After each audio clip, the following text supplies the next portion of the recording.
예루살렘의 성전은 세 차례에 걸쳐져서 지어졌습니다. 우리가 잘 알고 있듯이 솔로몬 성전, 그리고 무너졌던 성전을 다시 재건했던 스룹바벨 성전, 그리고 마지막으로 예수님 시대 때의 헤롯 성전, 이렇게 되어 있습니다. 특별히 이 스룹바벨 성전이 지어질 때는 자기들이 포로로 잡혀갔다가 돌아와서 어려운 가운데 지어졌던 것이 스룹바벨 성전입니다. 고레스의 칙령으로 인해서 이스라엘 백성들이 누구든지 자기 나라로 갈 수 있게 됐을 때에 그들이 와서 제일 먼저 했는 일이 성전 건축이었습니다. 그런데 사마리아인들이 방해함을 통해서 성전 건축이 멈춰지죠. 그렇게 됐을 때 이 사람들이 다시 그것을 건축한다고 생각하지 못하고 먹고 사는 일, 집 짓고 먹고 사는 일에 빠져들었습니다. 그래서 건축하는 것을 까마득하게 잊어버렸던 것이요. 그래서 하나님께서는 학개 선지자를 통해서 이 스룹바벨과 대제사장인 여호수아에게 하나님께 책망하십니다. 너희들 지금 뭐 하고 있느냐? 지금 너희들이 무엇을 생각하고 있느냐? 무슨 말이냐면 너희 삶의 우선순위가 어디냐? 너희 마음속에 과연 대관절 나라고 있느냐? 하나님의 성전을 짓는다는 것은 하나님을 모신다는 것인데 너희들이 지금 어떻게 하고 있느냐? 책망하는 것이죠. 우리 삶 속에도 똑같습니다. 저희들 삶 속에도 하나님을 얼마나 우리가 모시고 있느냐, 그리고 내 삶이 하나님 성전에 얼마나 맞춰져 있는 삶을 살고 있는 것인가. 사람들은 생각할 때 하나님을 모시는 일들보다 먹고 사는 일, 집 짓는 일, 이런 일에 더 관심을 가질 때가 많이 있습니다. 유다 백성들이 간과하고 하나님의 사람 믿는다고 하는데도 불구하고 잊어버린 것이 무엇이요? 하나님이 얼마나 부유하신 분이라는 걸 잊어버리는 거예요. 우리가 하나님을 소유하고 하나님을 모실 때에 하나님의 부유함이 우리 속에 오게 되어 있는 일인 것이요. 우리가 아무리 열심히 한다 하더라도 우리는 한계가 있습니다. 그러나 하나님께서 우리와 함께 하게 됐을 때는, 하나님의 역사하실 때는 우리가 이루지 못한 일을 이루는 것이요. 그래서 학개 선지자가 학개 1장 8절에 보면 너희는 산에 올라가서 나무를 가져다가 성전을 건축하라. 그리하면 내가 그것으로 말미암아 기뻐하고 또 영광을 얻으리라. 여호와의 말이니라. 우리가 성전을 건축하고 성전을 짓고 이런 일들은 하나님께서 기뻐하신대요. 그 일을 통해 하나님 영광 받으신대요. 하나님께서 우리 교회도 비전센터를 짓게 하시고 앞으로는 어떻게 더 큰 일을 하실지 저희들은 모르지만 하나님이 하시는 일이잖아요. 그 이런 모든 일들은 하나님께서 기뻐하시고 하나님께 영광 받으시기를 원하시는 일이라는 것이죠. 아멘. 이스라엘 백성들이 출애굽하고 나서 그들이 광야에서 가장 중요하게 해야 될 일이 뭐냐면 하나님의 처소인 성전을 짓는 일이었습니다. 그러나 이 성전 짓는 것은 순탄하지를 않았던 것이요. 너무나도 큰 실패를 그들이 겪고 난 후에 다시 시작되었습니다. 자칫 잘못했더라면 그들은 영원히 하나님의 성전을 짓지를 못하고 광야에서 다 멸망할 뻔했던 것이요. 하나님께서는 시내산 위에서 모세에게 성전을 어떻게 짓고 그리고 성전 안에 들어갈 기구들이 어떤 것이며 이런 것들을 말씀하고 있을 때에 산 밑에 있던 이스라엘 백성들은 너무나도 어처구니 없게 금송아지 우상을 만들었습니다. 그리고 그것에 절하고 술 취하고 방탕했습니다. 기가 막힌 일인 것이죠. 하나님의 백성이 이 금송아지 사건을 통해서 이스라엘 백성들이 그 당시에 무슨 마음을 가지고 있는지를 알 수 있는 거예요. 그 마음속에, 그들 마음속에 하나님을 섬기고 하나님 뜻대로 살려고 하는 생각이 전혀 없었습니다. 그들은 노예로 살던 그때 식으로 방탕한 시대로 다시 돌아가기를 원했던 것이요. 그래서 모세가 하나님을 만나고 있는 그 순간에 그들은 가장 더러운 방법으로 하나님을 배신해 버렸습니다. 하나님은 진노하셨고 그들을 다 멸하시고 다시 시작하시겠다 그랬어요. 그런데 이것을 멈추게 했던 것이 누구냐면 모세의 기도였습니다. 모세는 자기 자신의 모든 것을 내어놓고 하나님께 매달렸습니다. 모든 백성이 잘못되었다 하더라도 지도자 한 사람이 바로 깨닫고 하나님의 의를 위해서 이렇게 열정을 가질 때는 가능성이 있는 것이죠. 결국 하나님은 출애굽 세대를 버리려는 그러한 계획을 돌이키시고 배반한 이 무리들을 통해서 성전을 짓게 하셨습니다. 이것을 볼 때에 이 세상에도 마찬가지죠. 지도자 한 사람 때문에 막 만진창이 되는 그러한 경우도 있고, 더더욱이나 하나님 나라에서는 지도자 한 사람의 중요성이 말할 수가 없는 것이죠. 모세는 이스라엘 백성들을 불러놓고 성전에 필요한 물건을 바치라고 요청합니다. 모세의 요청에 대한 이스라엘의 백성들의 반응은 굉장히 긍정적이고 열정적이었습니다. 그들은 자기 것들을 조금도 아끼지 않고 하나님께 바쳤습니다. 그 말씀이 오늘 지금 주시는 그 내용인 거예요. 오늘 이 본문을 통해서 하나님께서 우리에게 가르치는 것이 무엇인 것입니까? 오늘 이 말씀은 하나님의 성전을 짓는 일에 마음에 감동된 자와 자원하는 모든 자들이 성전에 필요한 모든 것들을 드리는 그러한 장면이에요. 앞절에 모세가 하나님의 명령을 이스라엘 백성들에게 전하고 있습니다. 5절에 보면 너희의 소유 중에 너희는 여호와께 드릴 것을 택하되 마음에 원하는 자는 누구든지 그것을 가져다가 여호와께 드릴지니. 왜 전능하신 하나님께서 하늘의 모든 것들을 동원하셔서 성전을 짓지 않으시고 이 가난하고 힘들고 어려운 이러한 이스라엘 족속들을 통해서 하나님의 성전을 짓게 했을까요? 하나님은 천사를 보내서 한순간에도 18만 5천 명도 멸할 수 있고 없는 것도 있게 하시는 하나님이십니다. 왜 그랬을까? 몇 가지를 생각해 볼 수 있는 거예요. 그 첫 번째가 뭐냐면은 이스라엘 백성들에게 충성할 수 있는 기회를 주시기 위해서. 하나님께서 이스라엘 자손들 가운데 왕으로 자정하고 계시는 것이요. 이스라엘 백성들의 가장 큰 영광이 뭐냐면은 자기의 소유로 왕을 모시고 그리고 왕을 섬기는 것이요. 하나님께서는 이스라엘 자손들로 하여금 성전 건축에 필요한 물건을 바치게 하는 것은 그들로 하여금 하나님께 충성할 수 있는 기회를 주시는 것이요. 그것을 하나님께 바침을 통해서 하나님을 사랑하는 것이 마음으로만 사랑하는 것이 아니라 전심으로 사랑하고 자기들의 왕이라는 그러한 것을 하나님께 보여주는 것이고 뿐만 아니라 자기들 속에 믿음이 생기는 것이요. 그래서 그런 말이 있습니다. 부모들이 자식을 키우며 실수하기 쉬운 것이 뭐냐면은 자녀들이 부모를 섬기는 것을 미안해한다는 거예요. 사양하는 경우도 있대요. 그래서 나중에 자녀들이 그렇게 자라게 되면 다 자라서 부모는 이런 사랑을 원치를 않는다 생각하고 사랑을 주질 않는데요.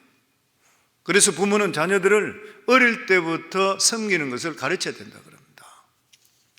처음에는 그것이 귀찮고 성가신 것처럼 느껴질지 몰라도 그렇게 해야 된대요. 그렇게 하지 않으면 결국 그들의 마음속에 부모는 마음에 사라져 버린대요. 그래서 부모가 무엇인가 부족해서가 아니라 결국 그 마음속에 부모를 사랑하도록 만들기 위해서, 부모를 섬기기 위해서 어릴 때부터 어른이 돼서 한꺼번에 요구하게 될 때는 문제가 되지만 어릴 때부터 부모의 생일과 그리고 결혼 기념일 이런 것들을 기억해서 작은 선물, 자기 형편에 맞게끔 작은 선물을 마련해서 부모에게 주는 것을 훈련하는 것이 필요하다 그래요. 그렇게 하지 않고 자녀들이 그 자녀들의 생일만 챙겨주고 부모 생일은 전혀 생각하지 않게 될 때에 아이들이 부모에 대한 사랑도 관심도 사라진다고 합니다. 왜 그렇습니까? 사람은 자기 물건이 가는데 돈이 있는데 마음이 있기 때문인 것이죠. 주님도 말씀하시기를 내 보물이 있는 곳에 내 마음이 있다. 그것은 사람이 재물을 사용하는 것을 보면은 그 마음이 어디 있는지가 드러나게 되어 있는 일인 것이죠. 하나님께서는 다른 방법으로 얼마든지 성전을 건축할 수 있는데도 불구하고 그들이 정말 하나님을 사랑하고 그 마음을 가지고 하나님을 자기들의 왕으로 삼고 있는지를 아시기 위해서 물건을 바치기를 요구했습니다. 우리들도 마찬가지잖아요. 우리들에게 하나님의 전을 지을 수 있는 이러한 은혜를 우리에게 베풀어 주셨다는 것, 하나님께서 우리들에게 보시면서 너희들 마음이 어디 있냐를 보기 위해서인 것이죠. 물질은 다 똑같은 일인 것이죠. 초창기 한국교회 부흥한 이유가 뭐냐면은 그 중에 하나가, 가장 중요한 것이 네비우스 선교 정책이라 그렇게 이야기합니다. 처음 복음이 전파되었을 때 젊은 선교사들, 경험 없는 선교사들이 한국 교회를 어떻게 해야 될지 자기들이 잘 못 알아서 오랫동안 중국에서 선교하고 있는 네비우스 선교사님을 한국으로 초청한 일이 있대요. 그러고 나서 우리가 어떻게 이 한국의 복음을 전해야 되겠습니까? 그리고 어떻게 교회를 해야 되겠습니까? 그렇게 했을 때 이 네비우스 선교사가 제안한 것이 딱 두 가지라고 그래요.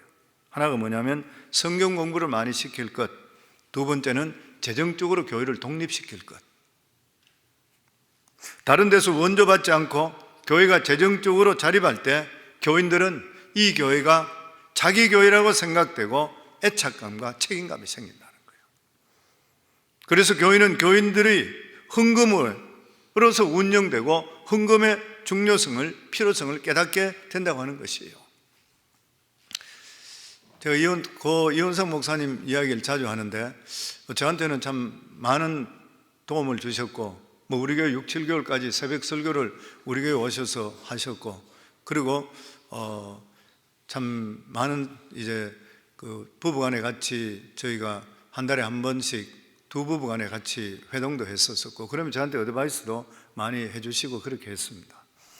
우리 교회가 선교하는 교회고 이러니까 교회를 참 사랑하시고, 그러면서 저보고도 항상 이야기가, 목사님, 성광교회는 부흥해야 됩니다.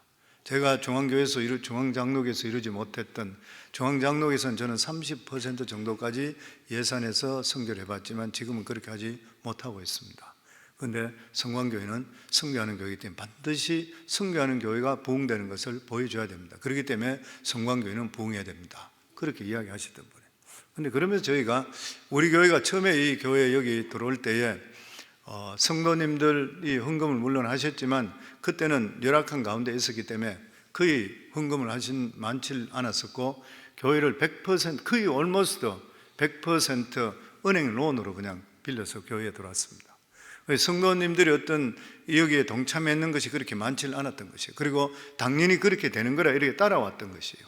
그런데 이 목사님 저보고 그런 이야기를 하시더라고요. 제 방에 지금도 기억해요. 제 방에 오셔서, 목사님이 그렇게 주관해가지고 교회 은행에서 돈을 빌리고 이렇게 했는 것, 그게 참 귀한 일이지만 성도들에게 그렇게 좋지 않습니다. 저보고 이야기가, 성도들한테는, 그러면 중앙장로교회 여기 비엔나에 지을 때 전 성도들이 십시일반으로 자기들이 막 전심을 다했대. 전 성도들이.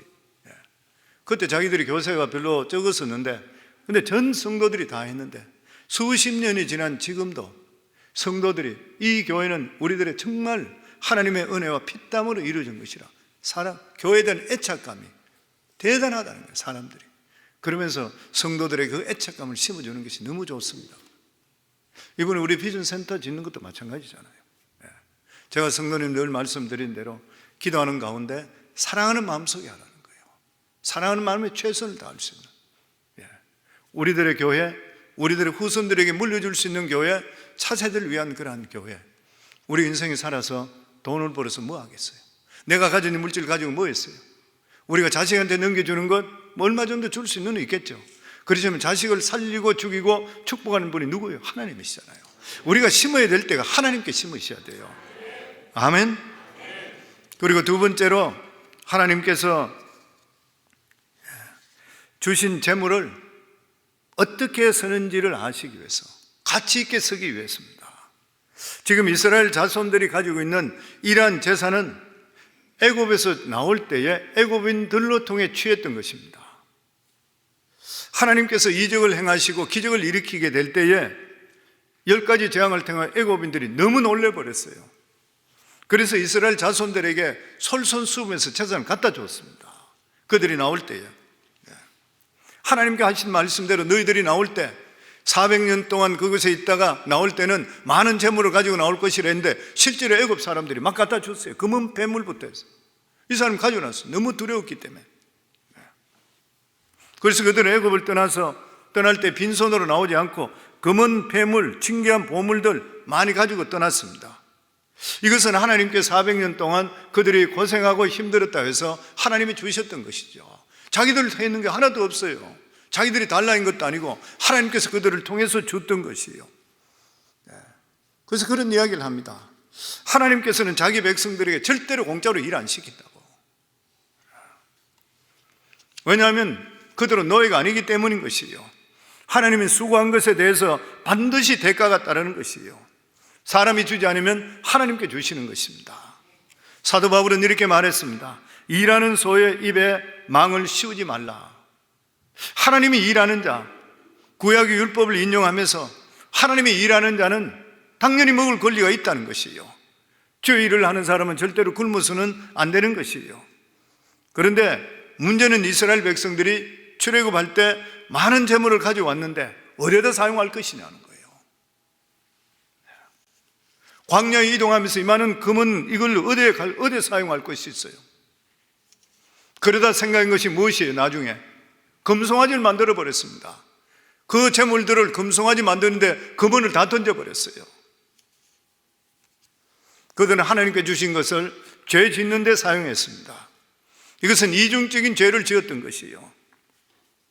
하나님께서 주신 것을 잘못 쓰는 것도 죄지만 우상 섬기는 데 썼다는 것은 더 큰 죄인 것이에요. 세상 사람들이 가지고 있는 재물은 자기 것인지 모르지만 하나님의 자녀의 재산은 모든 것이 하나님 것입니다. 생명도 하나님 주셨잖아요. 아멘. 하나님께서 우리에게 맡겨주신 것이에요. 그 재산을 낭비하는 일은 절대로 잘하는 일이 아닌 것이에요. 더욱이나 그 재물을 하나님께서 기뻐하지 않는 곳에 사용하는 것은 하나님 앞에 큰 죄를 짓는 거예요. 하나님께서 우리에게 주신 것은 어떤 것이든 간에 선한 용도로 사용해야 됩니다. 재능이든지 물질이든지 건강이든지 무엇이든지 간에 하나님이 기뻐하고 선한 용도, 세상에 선하게 영향력을 끼칠 수 있는 일에 사용할 수가 있어야 되는 것이에요. 아멘. 그리고 세 번째로 하나님께서 이들에게 이렇게 지으라고 했던 것은 하나님께서는 자연스럽게 이루어지는 것을 원하셨던 것이죠. 성전 짓는 것도 자연스럽게 이루어지기를 원하셨습니다. 성전에 하나님이 계시고 또 그것에서 하나님께서 이스라엘 백성들을 만나시며 그들을 죄를 사해 주시는 것, 성전의 역사 정말 놀라운 신비인 것이죠. 그렇지만 하나님은 신비주의자는 아닌 것입니다. 하나님은 모든 것을 자연스러운 방법으로 하시려고 해요. 그래서 성전을 하늘에서 갑자기 떨어지게 하든지 하루 만에 성전이 다 짓게 한다든지 이런 일을 하시지를 않는 것이에요. 하나님께 이스라엘 백성들에게 자기들이 가지고 있는 것을 통해서 하나하나 짓게 만들어 주시는 것이에요. 기독교 안에는 많은 신비가 있습니다. 그렇지만 기독교는 신비주의가 아닌 것이에요. 신비주의라는 것은 모든 것들을 초자연적인 방법에 의지하고 초자연적인 방법에 의지하지 않는 것은 신앙이 아니라 이렇게 생각하는 것이 신비주의자입니다. 그러나 하나님은 태양을 만드신 것은 말씀의 신비로 지으셨지만 그 다음부터는 정상적인 방법으로 운행하시는 것이에요. 우리가 이 세상에 태어난 것이 신비입니다. 뿐만 아니라 우리가 구원받은 자체가 신비인 것이고 복음이 신비인 것이죠. 우리 인간이 어떻게 성령을 통해 새롭게 태어날 수가 있는 것입니까? 우리는 실제적으로 이러한 신비를 날마다 경험하고 사는 것이에요. 그럼에도 불구하고 이 신비를 경험했던 사람들의 살아가는 모든 삶은, 이 복음은 지극히 자연스러운 것이고 이 세상 사람들이 볼 때도 지극히 아름답게 보일 수가 있어야 되는 거예요. 왜냐하면 그렇게 함을 통해서 우리가 믿지 않는 자들을 진리의 길로 초청할 수 있기 때문인 것이에요. 하나님께서는 자연스러운 것을 너무나도 좋아합니다. 그래서 이스라엘 백성들이 가지고 있는 것을 통해 자연스럽게 성전을 짓게 만드셨다는 것이에요. 그런데 이렇게 했을 때에 이런 마음으로 성전을 짓게 될 때 어떻게 됐습니까? 하나님의 성전에 나타나는 그러한 역사는, 하나님의 영광은 이 세상에 전혀 경험할 수 없는 하나님의 놀라운 것들이었습니다. 이것을 보고 하나님의 겸손이라 그렇게 말을 하는 것이에요. 겉으로 볼 때는 정말 자연스럽고 정상적이지만 그 안에는 세상을 변화시키고 세상을 뒤집일 수 있는, 세상을 경험할 수 있는 능력과 신비가 있는 것이 바로 하나님의 능력, 하나님의 성전 안에 있는 것이요. 그런데 이렇게 명령했을 때에 사람들이 다 자원해서 드렸습니다. 오늘 이 성경 말씀이 계속 말씀이 자원하는 자, 자원하는 자, 기쁨으로 드리는 자, 계속 그 말씀이잖아요. 오늘 21절에 보면 마음이 감동된 자, 모든 자와 자원하는 모든 자가 와서, 교회 건물은 누가 짓는다고요? 마음에 감동된 자, 자원하는 자가 짓는데, 모든 자가 와서 회막을 짓기 위하여 그 속에 쓸 모든 것을 위하여 거룩한 옷을 위하여 예물을 가져다가 여호와께 드렸으니, 29절에는 마음에 자원하는 남녀는 누구나 여호와께서 모세의 손을 빌어 명령하신 모든 것을 만들기 위하여 물품을 드렸으니 이것이 이스라엘 자손이 여호와께 자원하여 드린 예물이니라.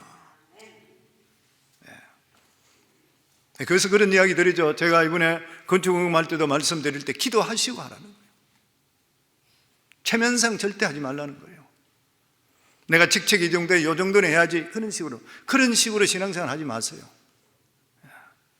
없으면 없는 대로, 그리고 내 마음속에 기쁨이 오고 내 마음속에 오는 마음이 있으면 그 마음대로 하시면 돼요. 항상 감동되고요, 자원하는 마음. 시편 51편 12절에 보면 주의 구원의 즐거움을 내게 회복시켜 주시고 자원하는 심령을 주사 나를 붙드소서. 우리를 지탱하는 힘은 자원하는 마음입니다. 예수 믿고 구원받는 하나님의 자녀들이 믿음으로 사는 그러한 지탱하는 힘이 뭐냐면 자원하는 믿음이에요. 사도 바울이 그 많은 어려움 속에서도 포기하지 않고 복음을 전한 것은 자원하는 마음이에요. 자기의 이러한 자원하는 마음이 어디에 나오는 것이요? 하나님의 은혜인 것이죠. 하나님의 은혜를 체험한 자는 자원하게 되어 있는 거예요. 아멘. 하나님의 은혜를 체험하고 하나님의 은혜에 감격하고 감사하는 자들, 이런 자들이 마음이 뭐예요? 더 드리고 싶어, 더 헌신하고 싶어, 하나님께 더 충성하고 싶어. 당연한 일인 것이잖아요. 그런데 하나님께서 이 자원하는 마음을 기뻐하신다고 그랬어요. 사도 바울은 다른 사람을 위해서 헌금하거나 봉사하는 것을 뭐라 그랬냐면 씨를 땅에 심는 것과 같다고 그랬습니다. 고린도서 9장 6절에 7절에 보면 이것이 적게 심는 자는 적게 거두고 많이 심는 자는 많이 거둔다는 말이로다. 각각 그 마음에 정한 대로 할 것이요 인색함으로나 억지로 하지 말지니 하나님은 즐겨내는 자를 사랑하시느니라. 어떤 사람이 땅에 씨를 뿌렸는데 그 손에 남아있는 씨가 하나도 없어요. 많은 씨를 뿌린 사람이 가을이 되니까 뿌린 씨를 통해서 수십 배, 수백 배 수확을 거둬들인 것이에요. 내 손에 남은 것이 없이 다 심었기 때문에. 반면에 어떤 사람은 씨가 아까워서 조금만 뿌렸어요. 그 손에 씨는 많이 남아있을지 몰라도 밭에서 거둘 수 있는 것은 조금밖에 없어. 그리고 갖고 있는 씨도 먹어버려서 나중에 없어져 버리는 거예요. 이 세상에 100% 수익을 올리는 투자는 없습니다. 투자의 전설이라는 살아있는 전설 워렌 버핏, 그를 평가하는 데도 보면은 그렇게 평가가 되어 있어요. 이 사람은 무리를 안 하는 사람이죠. 건강한 사업체에 이런 것을 찾아서 그리고 거기에 투자하는 것이요 최고로 수입을 지금까지 올리고 있습니다. 그럼에도 불구하고 그가 실수한 적도 많이 있어요. 제가 기록을 살펴보니까 이 코노코 필립스라는 회사를 구입해야 되는 타이밍을 놓쳐버려서 구입하지 못해서 후회를 한 적이 있다. 애마존과 구글 같은 이런 것에 투자를 하게 됐더라면 많은 수입을 올렸을 때 자기 그것을 간과해 버렸다. 투자 안 했던 것이에요. 엄청스럽게 그들이 값이 올랐는데 IBM의 포텐셜을 자기가 간과했다. 자기 자신이 그렇게 이야기하는 거예요. 그래서 완벽한 사람은 없습니다. 또 뿐만 아니라 이 세상에 100% 완전한 투자는 없는 것이죠.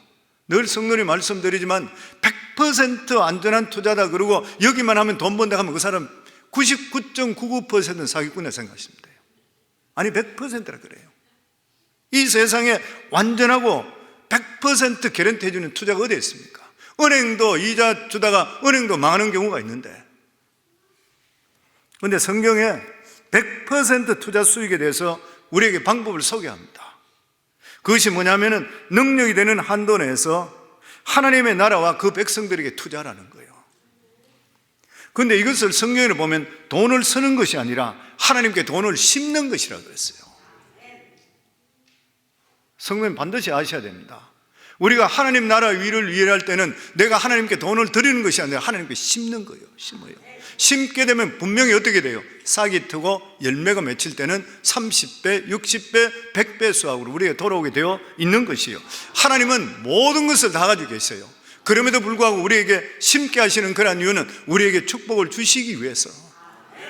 아멘. 우리 복창 한번 할까요? 하나님께 드리는 것은 돈을 쓰는 것이 아니라 돈을 심는 것이라. 심고 나면 어떻게 돼요? 반드시 열매가 맺히게 되어 있습니다. 반드시 기억하세요. 저는 우리 성도들이 모두 다 부하게 살기를 원합니다. 부하게 살기 위해서는 부하신 하나님께 심으셔야 돼요. 남을 윤택하는 자는 윤택해진다 그랬습니다. 남을 윤택하기 위해서는 시간과 그리고 물질을 사용해야 돼요. 그러면 세상적으로 시간 손해, 물질 손해예요. 돈도 줄어들 것이요. 근데 신기하게도 사용했는 부분보다 몇십 배 다른 곳에서 들어오는 것을 경험하게 된 거예요. 이것이 할 수 있는 것이 믿음인 것이에요.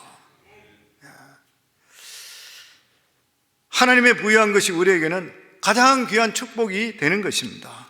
예수님도 비유해 보면 부자가 있었는데 농사가 잘 되어서 곡식이 사놓을 것이 없었다 그랬어요. 그 부자는 이미 가득 찬 창고로 만족하고 남은 것들을, 넘치는 것들을 딴 사람들에게 나누어 주었더라면 하나님 앞에 얼마나 아름다운 삶을 살아갈 수 있을 것이에요. 그런데 그 농부는 전부를 갖기 위해서 창고를 더 크게 지었는데 그날 밤에 심장마비로 죽었다 그래요. 예수님 말씀하신 거예요. 사실 우리가 하루 앞을 모르잖아요. 성도님 꼭 나이가 많다고 일찍 죽고 젊었다고 뭐 오래 사는 거 꼭 그게 우리가 일반 자연적인 현상과는 틀리는 일이 얼마나 많이 일어나요. 저는 목회하면서 수도 없이 많이 봅니다. 우리에게 많은 것을 갖고 있는 것보다 하나님께서 우리를 어떻게 생각하느냐, 불쌍히 여기는 게 더 중요한 것이에요. 성경에 보면 하나님께서는 절거내는 자를 사랑하신다 그랬습니다. 하나님은 우리에게 전부 내놔라 그런 말씀 안 하셔요.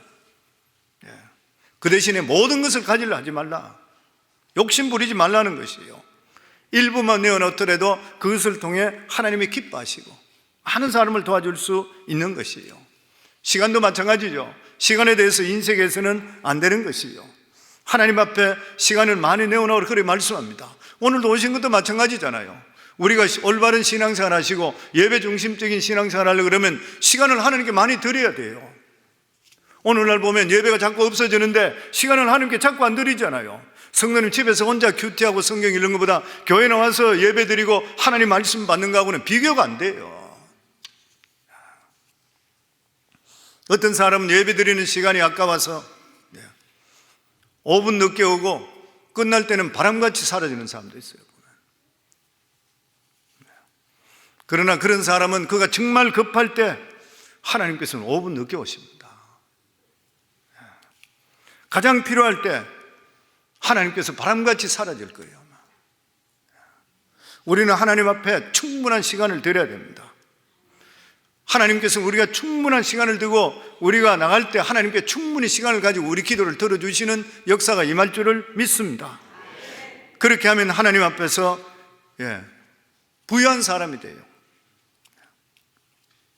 정말 우리가 하나님 앞에 부유하기 위해서는 될 수 있는 한 자신 것은 많이 가지지 않고 하나님 기뻐하는데 나눠주는 것, 이게 부유한 것이에요. 하나님께서 우리 교회를 재정적으로 풍족하게 채워주시고 있습니다. 우리가 가만히 생각해 보세요. 우리가 밖으로는 해외 선교, 안으로는 자녀 선교, 그리고 영혼 구원과 구제에 사용하고 있으니까 하나님께 심으니까 열매를 따먹게 만들어 주시는 것이에요. 남에게 필요를 우선적으로 채워주게 되면 하나님께서 우리의 필요를 우선적으로 채워주는, 신앙은 심는 대로 거두는, 심는 데도 그런 법칙입니다. 마태복음 19장 29절에 보면 내 이름을 위하여 집이나 형제나 자매나 부모나 자식이나 전토를 벌인 자마다 여러 배를 받고 영생을 얻지 못할 자가 없느니라. 하나님을 위해서, 주님을 위해서, 주의 복음을 위해서 희생하는 만큼 하나님은 여러 배로 축복해 주신다는 것이에요. 사르밧 과부는 자기 아들과 마지막으로 먹고 죽으려고 했던 식량을 몽땅 하나님의 사람인 엘리야에게 투자했을 때 그날의 가뭄이 끝날 때까지 그 집에 떡 반죽 그릇과 기름이 마르지 않는 놀라운 역사가 임했는 것이고, 나중에 보너스로 그 아들이 죽게 되었을 때에 엘리야의 기도로 그 아들이 살아나게 됩니다. 우리가 잘 알고 있듯이 저물어가고 있는 벳세다 광야에서 소녀는 어땠습니까?